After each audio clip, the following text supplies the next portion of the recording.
Ro chu Christianer ring kluya chimik sho sampang khang sagai nang soda ngzin khorum shim hili rajang khai psychorally latdui da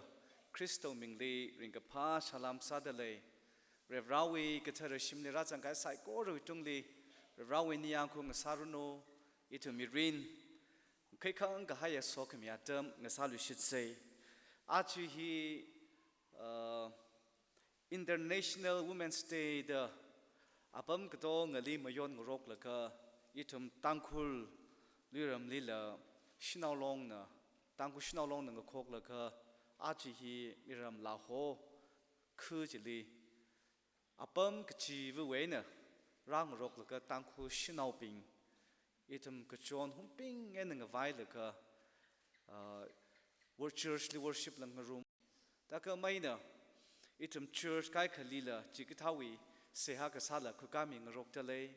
ishi achukuma TTA day of prayer ta hauda in nga thorji prayer items la ka chung hauda chithat ka haine langmei da itum da atmarak khali hiwang seha sa khami atam nga vai ka officially chimik sho hiwang itum yon da ka thada hi message rin la ka khamila malai mane chita hauda achung zin hi inam tela kaina hili ka teo khang sunna ka itum message la langmei da rada khliya shinau sai ko ru wang la da seha sarum khangai ka sane International Women's Day hi 1900 atam weina mayon ra la ka 1975 li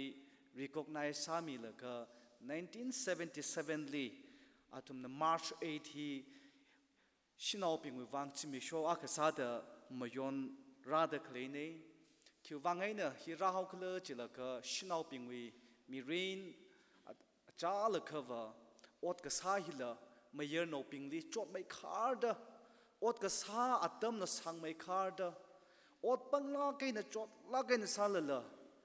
atumi wages ngalang manai na tangda tiaw mai kharda mi da khlei itum na la thithei shinau pingwi ngalang manai na mayer no pingwi ngalang man hi ngate sai Chikathawi harassment kya khawena khngchi mikumo akasada itum ngarai chaye kchu movement akasada itum hikatha International Women's Day hi mayon kharane ach itum khamlang hili rada somi da shinau kchung khalei talei iram khamlang we population hi shinau na khachung mai da hangai langmai da iram khamlang hewe shinau pingwa smart hala kahaya lairik le tamkhusiar gachi yauri mangali nganing kathei sa kathe wa kathe langmai da simple sala kaina khringa shinau avuvune gachi hi shankhui laka ach hikatha chimik sho hili raka tekliya iram khamlang we shinau ping langmai da pamute te wan hili rang room laka church raka tekle shinau na tum sai orderly let we the appreciate sangai tale natum mirin natum contribution wangena ita mirin society hi muiwa ka shapnei ge hi hangai ina arui message mata chaurang lakha seha sami ngai jaina shinau ne ge chi khranau national mateila raka takle ka to ga ka shi da khang ning ka mi lo jo shinau ne ge chi ka to nga khang ning ka mi lo national lo ka ngin ka lo national lang ning ka selo ke ning shi sa ka sa se itumwe mi rena tam sinkmia katsing le ka sa khwa revra achalaka shinau ping hiliva raw akwi status ling rai chada le sai da hangi philosopher Aristotle nala hitata ka pi women were naturally inferior to men, but a little better than slaves. Shinau ping here, mayer no ping li, ne may plungi. Kala atum hiva rao ping liva, kateoka pamayi the kapi sai. New Testament we commentator William Parkliner, Roman we ayinli, Shinau aku mirin hiva, awi pangli malay mane. Tira ringre ji avavuna disai chai lang mai khar da avavu wen nga pak la ka shimpan kai tharan la awi mi rin hiwa akhara wi pangli lei awi pangli malei mane da hang chita da shinau hili pangshap mami lagla thui ka hai atam dila ok chi sai juhuti ping wi khrchan lang mai the bible wi khrchan ka patharan li scholars ping na bible hi ka tong study sayang la kha shinau na ka pi bible lang mai the bible li mi ping wi aming mention sa ga hi shinau wi ba 10% mangai da hangai 90% hi ba mayer no ping wi aming mangai juhuti ping wi society li la chi tha ta ok thwi sai ke pro chu christ ra ka hai wi thili shinau ping li la ngarai ka cha status li chu christ na khangka mi da mi rin a chi tum tiao mai kha improve sa la kha ok thura da lai a chi women's day kamyon hili dela kaina ki kana UN with Tim Lee, right, justice, action for all women and girls. The Achigum with Tim Sada Semaidele. Hili ki hangala chilaka, Shina ping wivang, safety he, Atumli mi plungrer, violence, Shina ping li, Bangaka, Saka third, Reka correct. Kala Shina ping na now parangai lila, Ma parakang sak. Hikatawi lay economic equality the shinau aina mayer now avua van paramashing salala shinau ping liver shimlikat makmi learni mayer no ping wang ne the mayer no ping mangli sakta ka phaning hikatawi kasaki itamu society li arirui later lay oga twi hili me shinau ping na enjoy sa ta kle hi 64% hin legal rights hi enjoy sa yi da hang jung khamai na hi wi economy legal rights hi masam phang mane apam kai khali voting right mami mane public office mami mane decision making li mazang sak mane o ka thui hili population tang khaiwa shinau ne chi salala hakla ka high position li shinau pingling ning khang sakhi 30% mangdale da hangai the rest 70% position here mayer no pingna nganing de lei shinau pingli tha da lighting matam khang sak pang ga hai tharan la break her shimpan ga pang ga hai tharan la now hiva akaharawi ne the ani khniling rai ka cha legal rights makmi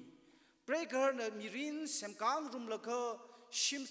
sakar shimli losang lakha ngapang ka hai tharan lanai na tangdala na rai cha da mang yer mila mayer no pa no khui ka hai hi ka thaw matters ka chung ga hi shino pingna aririla face sadale juwang na hiwi women's day hina juwi a corn slokana ka ngasada ngarai ka cha rights ngarai ka cha facility access chi shino pingila milu ka chi hi aji women's day we tima ka sada hangda ka ka sane ji tha ta itum society hi lila tiao mai ka improve sa ma man hai re ji sai la itum lung lila nga che gi ji trak le te le free ava waping example sada mayer now shino no we now nga sang sheng sai la itum ngarai cha da shino ping la shimlikat milak da leila ngarai cha da lairik tam sak da leila ngarai cha da concern ji mi da leila itumui custom itumui culture tha da now ma sheng salala mayer no khnik thum chang salala rar khamai bali sak mai da khui gai now ma sheng salala shino pingli ba mayer no pingli sak mai da khui ka hai ka chi hi itum li la labor pa me itum la hi mathang improve sa khawai na sa se ach o ka thwili hi ka thawi legal rights ma thamai thui da sam ka phang hi america ni da hange america ka tha liver break her pang hai salala อันนี้นั่งมาทวีสังกหายจีเปรย์เครื่องไรจ้าเดขังเยอะฮิกท้าวิอินทรีเมนฮีอเมริกาเนมาทำอีทวีเอเด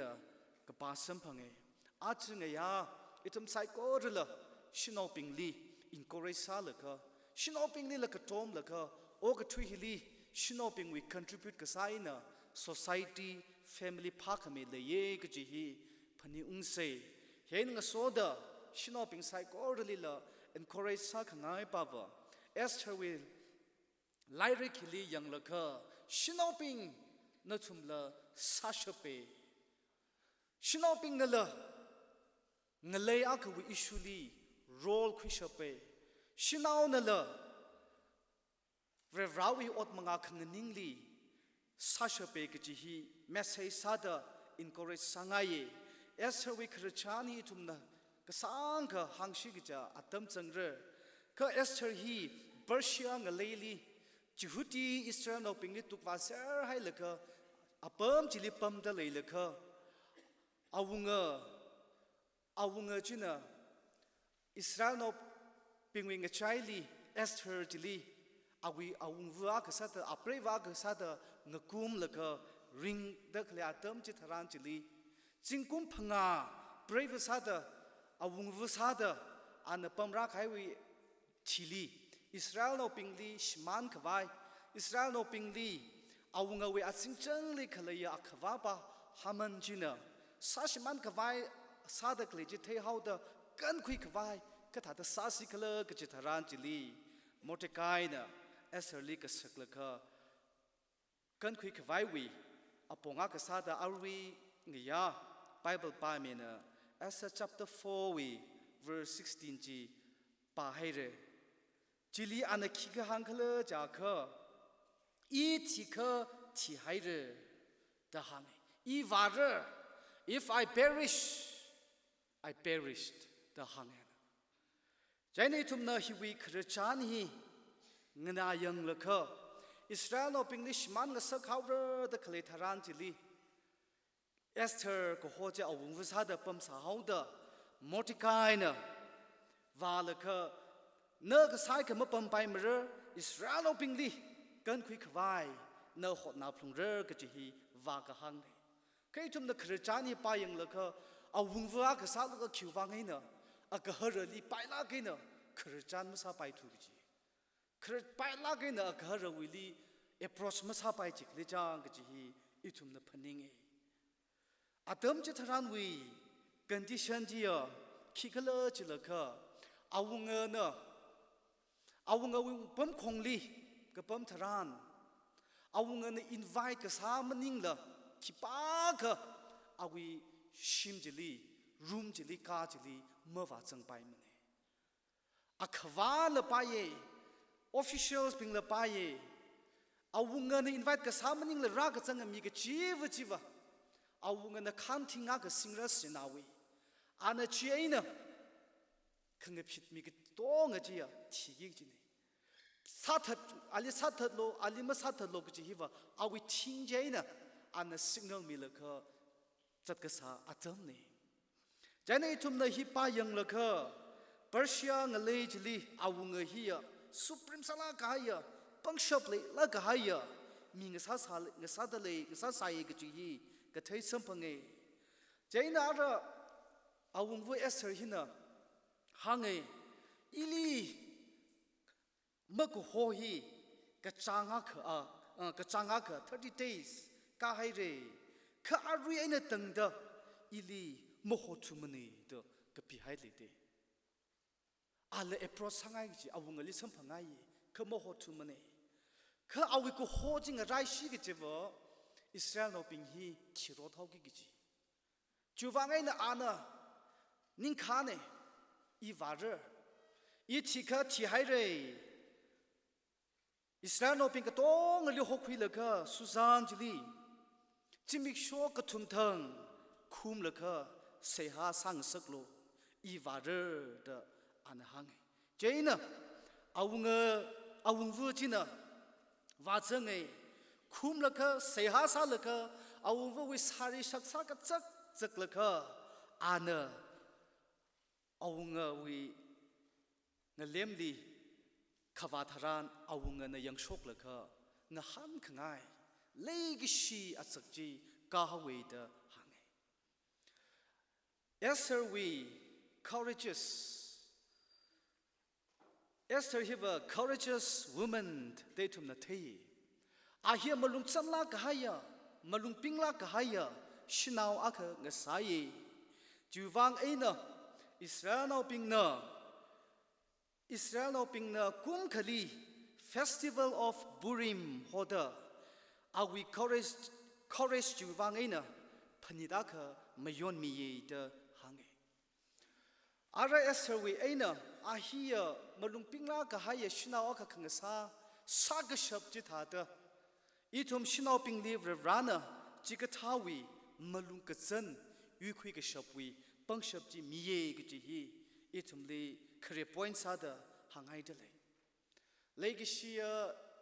ima tang khul wi shinau ping rana Esther wi sa ka shap awi malung ka chan malung ka ping tha da itum tang khul shinau ping li la rana mi hai de le ko ina yang la kha itum tang khul nau ping tha malung ka chan nei da itum hunna khali ngater la kha mai chui la kha ka thi khring ma pha kwi la ka sa ba maning la malung ka chan sa ka shap ka chi hiwa Esther va malung chan la ke chi sa la ava ngaran ka chak ka chi thangmai la ka haya shinau aka nga sa ka chi ne itum rana mi ka haya thangkhamai awar mi ka hai li yang la ka itum ka chung kana mashi chin thei ma da shinau ping ya nga chane da khalat da surrender sa ka hai ka chung khalai akahar nga rali mayer no ping li ya ngai na pangsha pai na tui ai na ngarra challenge sa ra la ka mayura ka shinau ping mang um chot agarali ngamuyang ngar la ka mayurur jaina shinau kai khana suicide sa ha malung ka zan ga chi hiwa chili ka hang maning mane khamalung ka zan ga chi hiwa mashum chu wangaina mashum ji thangmai la kaina wa yukhi ka shap ka chili ka hang ne in a Bible li courageous woman ga chi hi khayang tharan Ruth ko hopa vu hila agahara thihere naula malai mane awovu malai mane anivu naumi rumai nau chili khnini rumai nau salaka aram ngale chi holaka miram li wa hogi gichi awi mirin ka thar wa hopoki gichi agahara la naula maklai mathe mare la maklai ya miram li wa hok thugi gichi mirin wa hopoki gichi ana mangchi mane Vare, nawi vare, iwi vare ngasare, nawi miping, iwi mi ngasare. Malung kacen courageous women gati Ruth lila, Bible li gate sampang. Rahab, Israel na oping na Jericho riyang kawai kacataran jili, Jericho jili, awi mirin, riks, kuilaka, rukhayang miping jili. Ngatu mi haida ali thaishi ge ali satha tungi ge ot je tha sa ilala rawi mi pingne ge ji hi an thai hauda awi mi rin rix khwila ka an ngatu mi Abigail akahar na mang ma to hauda David Lee ge sa ge za ma khmi wang aina satha tawra da David malung khawat atam chili Abigail na malung ping la kaina shaksa khuila ka David lian shongfuli wang rok la ka David malung khwat pichara ki ji an wakan mi shinau courage sala ka haya shinau ping Bible la ka chung ka samphangai hebing a child in ta da hi ka khui ka sane Esther we khra chani pa yang la ka Esther hila courageous women ne ji number 1 point li itum li ka thai samphangai Legishia Shinoping, Achikumwe International Women's Day with Atumwe campaign Timagasada, Give to Gain. Milo sampang kawai jirali give to gain. Hili hangda clay bava Milo kajihi respect shinopingly respect Milo shinopingly opportunity la Milo shinopingly knowledge la Milo shinoping wang fun la Milo shinoping wang kamashung jila samilo shinoping wang resources jila Milo shinoping wang matui Milo kala shinopingly protect samilo kajihi atum slogan day kala chili atum na kahang bava shinauli invest sa kahai hi multiply sai shinopingly invest sa kahai hi multiply sai shinopingly itum na semi kahai kajihi mataner lak mane Mordecai na Esther we ava male together awi naung lavu thada anem lan ka tong horsang laka investa laka ngnaw ko phi che aina Esther we manga aina Israel no ping kring sam phangi chidala ach itumwe hi we campaign hili shinaw mayano matela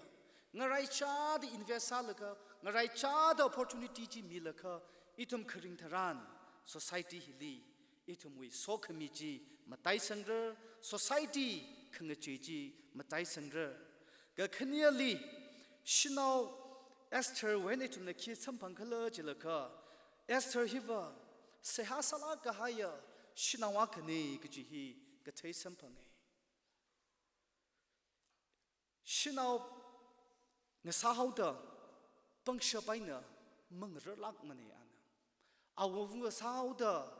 zakashi policy la mangreu mane khana khamashung aina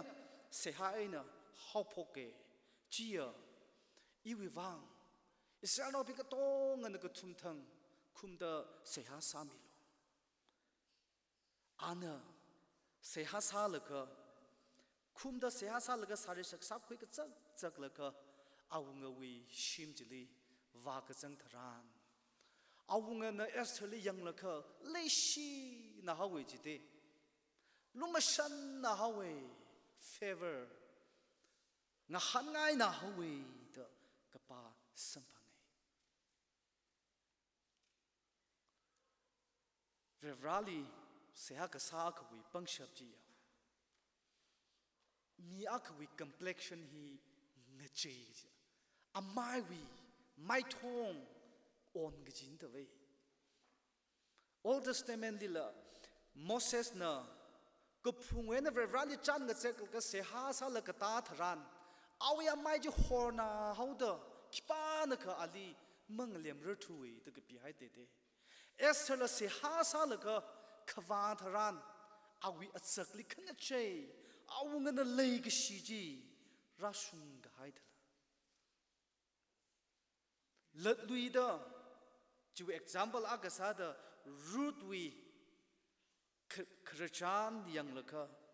Ruth na chi tha da rmai nau sa la ka naw la agahar la malai la mirisi fla kaina miram li khwa tharan chili anivu odma saram da shimle hai la ka lui li mata kutum ngamui ka cha tharan lui ji akhawa Boaz go ho ba ji Ruth li thai la ka leishi na hawe lumashan na hawe ju wang ina beyond the law ayin makan la ka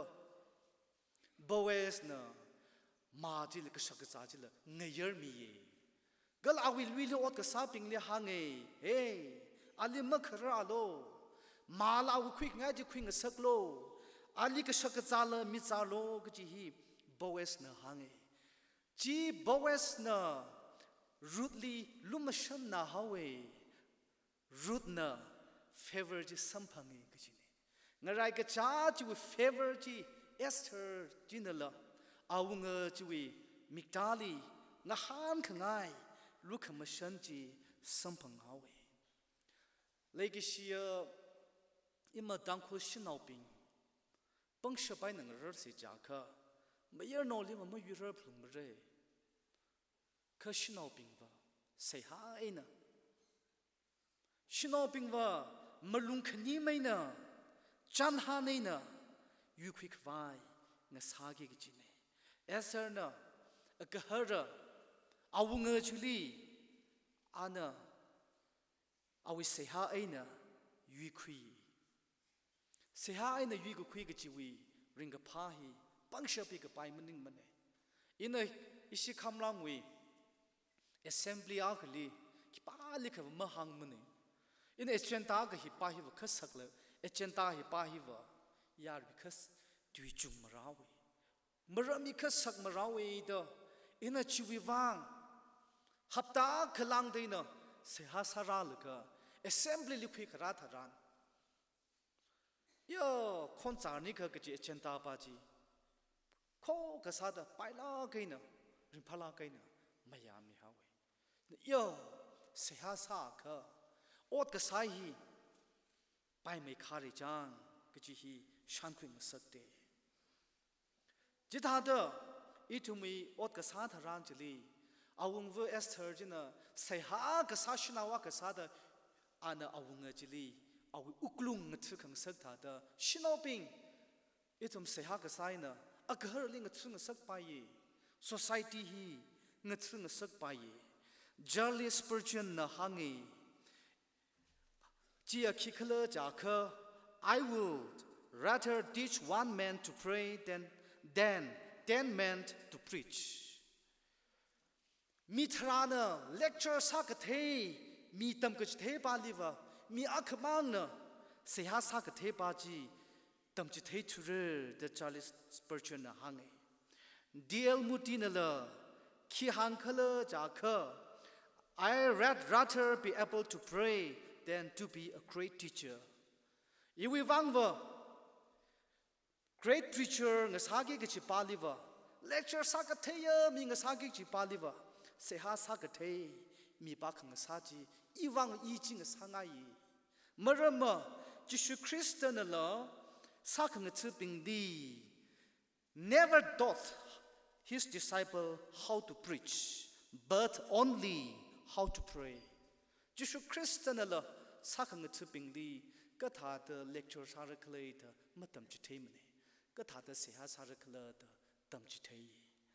marama seha ka sahi aina yui gu khui wi pangsha phi jili lei gi ji Jishu na thei Esther seha ka sa pangsha manga aina akahar awunga china ali lei gi shiji rashunge ka ka thuma khanawa point hili Esther hiva she was a wise and a strategic woman thangmai la ka haya kala ngaran thela ka haya shinau aka ngasai Israel pingli sashman gi jaire gi pau je shalaka thelaka awi impulse tada mulung ka tung khilaka ana wat masamane khana chung chuk chak jaglaka well plan salaka atam ka chaji yanglaka ana otsai ara Esther jina awunga wile wachang laka awunga na ali lei ki shi nga han khangai ji lukhama shan ji rasung ka hai aina hange awung vu kyuwang na hya ka chot hau kle na kyuwang hya ka malung ring ta the hau kle achuna ne hili kharahi khi sami logically na winning ka chang hang lo iwi ungram tang khai aina tangda inanali mishape ya Esther wi khirjani painga thangmai lake akaharana leikishi sami khanga ikar na sawul lei salala anang hankai awunga nani ilinga hangai da nani ili lum shan mi nga ya kha an maram ji ma phel mane nawi haman nawi raw haman nani khni iwi phazat in the kangaran tiner chili penkot chili kharami lo awunga na ka toshishi raw pingli ka solaka haman li wa holu awung wi phazat ko ho chili ini vara ka toshishi wa hokhil ga jinji Esther nangaran ka haya phazat penkot chili vai va ga jaina awunga jinara พระจามมันอธิรุจิมังมันแล้วก็เอสเธอร์เลยหางเอาเงยฮิลาอาร์เอสเธอร์วินิ่งกระจังที่ขี้ขลุ่จังที่เทขง่ายเอาไปเป็นที่ฉันที่กรานสามีขง่ายที่อาลิละอุกลุงลีก็ท้องเอาเอาเงยเอสเธอร์ที่น่าหางนั่นน่ะอิลีลุ่มชนะค่ะนั่นน่ะอิลีงหันง่ายอะค่ะอิน่ะขงเตยพัดซาตาขงร้านลุยเร่จิลีนั่นนี่ขณีร้านลุยลูแต่เอา petition ที่ extend ซาลุยเขาเอาแล้วก็เอาเงินน่ะเทขง่ายเอาเงินน่ะเอาอี petition ที่กรานสามีขง่ายค่ะเอาวูจิวิจุยเงินน่ะแล้วก็อาคมรักษาหน้าโลจีเขาเดลุยเขาแล้วก็จิตทั้งไอ้ยาจีเอาเงินจีปีแล้วก็มาปีไปช่วยนิ่งคราจีน่ะเจ้าน่ะเอาเราเป็นลูกคุยแล้วก็อาทุมีกับปีกับหาย history เป็นก็ต้องเงินจีมันนั่งสักอินก็จีก็ทำยากลีสามีรันมาสักมีคิดเลยก็เลยเด history ก็ต้องเงินจีมันนักแห่งทารานจีลีมอเตอร์ไซค์น่ะต้องมาขลีเอาเงินลิสัตกิดเลยก็สาอันนั้นเป้าหังมีแต่กันขมีจีวิสามันไม่มีเรื่องอีกจีหังชกจีเทใจเนี่ยจีวิครจันจีอาลีมอเตอร์ไซค์ลีเด็กมาเทลันสักมีครจันจีจีลีเลยเคยเนี่ยจีมาว่าลูก next day ขราไอ้เนาะพระจัดงั้นจินพระจัดจีวังวาลุชิตีจีลีหังพระจามมันแต่โจอาชีวะนั่นนี่อิลีปวกง่ายนั่นนี่อิลีหางง่ายคือเลยจิคิลากละอีวิ่งเลยตั้งขายอินตั้งเดออินมิเรจิลีเอสเธอร์นังหันไกเอาเงินอิลีงหันง่ายเดอลุมชันเดอเลยชิมีอาค่ะอีวิอิสราเอลนปิงลีสัชมันมิเซอร์ให้ลึกอิมังฮิลิปัมเดออีคิริงพาร์คลาอีวิอิสราเอลเราพิงลีเราท่าได้ชิจินลึกสัชมันมิฮาวกิดกเลยเอาเงินน่ะข้ากันมิโลกุจิตุยจีจุลีหางจีขีปากละมีบ้าจะสัตว์ตรงเรื่องก็เจนะเอสเนจิลีนวิงเล่มนี่กับปามฮามันฮินีเดหางจีท่าเดฮามันจิลีคริสจันจีวาละก็อาทังมอติกายลีสัตว์ขวายแห่งสักไว้งรันกับไฮจีฮามันลีสัตว์ไว้เอาไว้จิตาเดคริสจันจีจิลีตั้งไงสัสเขาเอาไว้ strategic ก็ซาเอาไว้ทั้งขมายจีก็เฮอร์ลีเลยชิขวายไว้ก็เฮอร์ลีกรานสามิงสักง่ายไว้อัน strategy จีเสมมันเดก็ครานีก็เลยจียังงาเขาเอาเงิน beyond the expectation สามีเดจิตาเดฮามันลีสัตว์ก็ให้มั่งมันนิ่งละเอาเงิน order โชคไอ้ก็สาไล่ริกใจในตั้งเดก็ตัดมีเงินสักก็เลยเอาเงินหางอินมันก็ปีละนัดทุนนักก็ปีสังขง่ายตุยก็ต้องนัดทุนนักก็ปีสังโลก็อีวิช่วยจิตสาลูอิสราเอลปิงลีจ้าขวีปังชับจีร้านมีอินหังขง่ายป่าวชินเอาปิงร้านชินเอาลีงลามาท่าลากในสักมีเฮียชินเอาปิงลียังไงลากในร้านสักมีเฮียงลาเนาก็จีฮีมีก็มองอีทุ่มนะงลาขมาท่าจักสิตก็ขายตัวเนี่ยงลาเนาเนี่ยก็จีก็ต้องฮี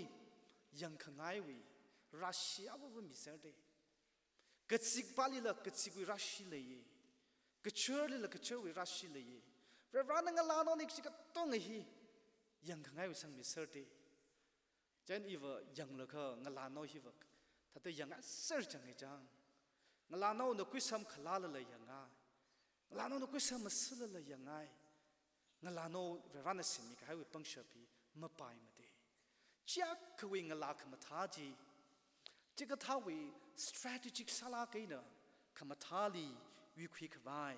为然呢可米可。Adam ไอ้เนี่ย if we morally ตั้งตรงนี้ Adam ฮีจีบีบาจีนะ Shiloh the Rakasuitaran, Mashai Marida Anganing Day. Reverana Himba Yamani the Anganing Shop Day. Ka a Bravena, Kamitaran, Shaiho. A privilege you works. Shinawagana. Gapa what we want, Chaka influence Hashab Shigajiva. It's a society he, Kaka, Ringpad occupier, Kiaka, Chingre Hydroclejang Jihi, Paningi. Legashia, Avung rapping, Shinauping. Shinau live running Lakam Takami. Shinau live runner, Malunkanim Kamihiva, you quick Vaiwi, Vang. Gapa Jili Kamishung Jili, you quick Vaiwi Vang, Kamine. Awung we Esther, awung ngawi, uklung you quick shop, Gia. Awi Malungazan, Qvang, Raligatay Misahauda. Seha Sakazakauda, Galatanka, my strategic Salakahaya, Shinawaka and Sahauda, Anna, you quick shop ne. Bible li, Revrana, Shinawakali, Nalakamata Kami Gajihiva, the beauty of woman. Hiva reflection of his own divine creativity. Revrawing divine and the same way, Dekamateji, Pongsho Kavaine. Broha Jishu Christana, Oga Twili Rayuga Kuhi, Bunksha Baina,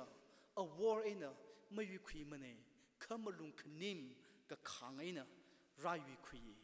Jiwi Kamataji Yugo Kuiji, Shinopingli, Jitada, Mihaidele. Achungaya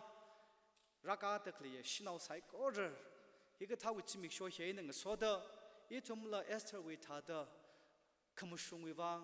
Mulumping Banglaka higher, Gasakarataran, Sehasaka Gazaga, Gala Gasakarataran, Naran Creek Laka, Otkasa, Shina Avung Sase, Mayano Pingitum Psych order, Shinoping Nikatomda, Society Li. Atum la opportunity milaka atum lila itum na give to gain gajithada shinoping when itum la sokming sase rana somirana